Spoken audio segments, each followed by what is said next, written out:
the first thing it's going to ask you to do is really just discover the surface. You're trying to establish the plane in the AR Maker, and actually the more plane you discover by moving your iPad backwards and forwards and moving around your room, the greater the opportunity you have to create and design your scene. So first thing I'm doing is we're starting from the inside out on the globe. If you think of the innermost elements, that's what we're starting with first, and then we're going to build outward from there. That helps layering those images and shapes in correctly. So I've got the two individuals throwing a snowball at each other. We're going to dump a snowball in here.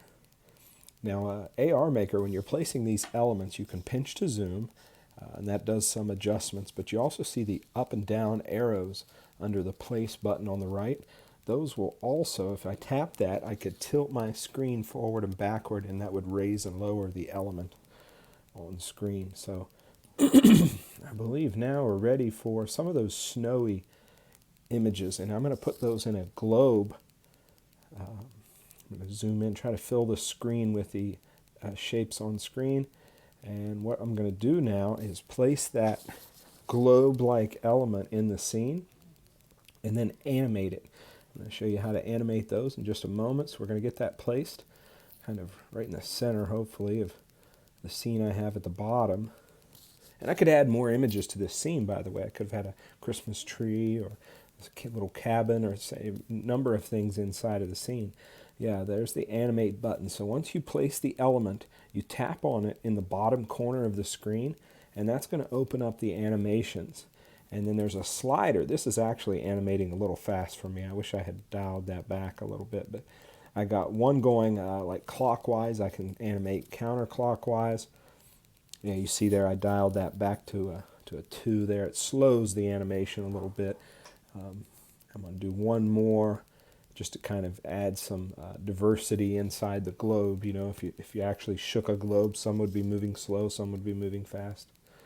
There we go. All right. Next, I'm going to look for the image of the base. And I'll be honest, I wish I had gone with the globe here. If I had a chance to do this over again, I would do the globe next and then the base last, because my base ends up being a bit covered up by the globe. Mixed up there. All right, so I'm showing you now how to generate this globe. So you want to actually fill the screen. I pinch to zoom, fill that screen up with content, and that's going to really finish that globe. There's not going to be any open sections in the globe. So I lay that in. I'm just pinching and zooming now. I could have used the up-down arrows underneath the place button to kind of raise or lower the globe, but ultimately I just kind of want to cover up all the elements on the inside. Now what I'm going to do is move inside that globe, and voila, here's the snow, and we have our winter scene at the bottom going on inside the globe. You see the globe's still not completely closed in the back there. I have to redo that again, but there you go. Kind of neat. Inside the globe, we'll step back out, back away, and there we are. Actually, wish I had stuck some text on the globe. I could have done that, maybe put some text on the front there.